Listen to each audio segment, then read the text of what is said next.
you are also a psychotherapist, correct? Hmm. Yeah. That comes in handy sometimes to the world. You get a different perspective from a mental health care point of view. With that being said, what do you think about the norm therapist as a thing?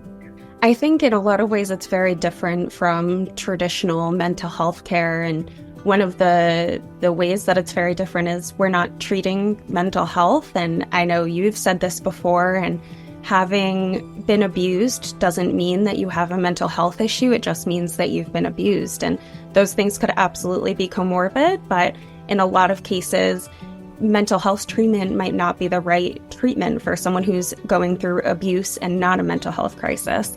And having that separation really gives the opportunity for norm therapists to be able to share personal experiences, and having those lived experiences is a big part of what we do with norm therapy. We have a lot of people that come on board and say, I've had these experiences, but I'm not a psychologist. I haven't gone to school for counseling or any sort of mental health field.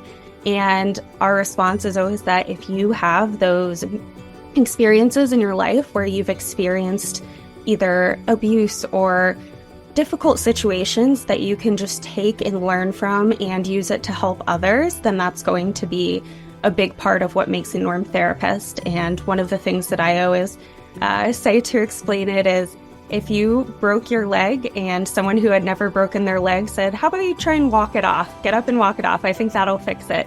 That's not going to do anything.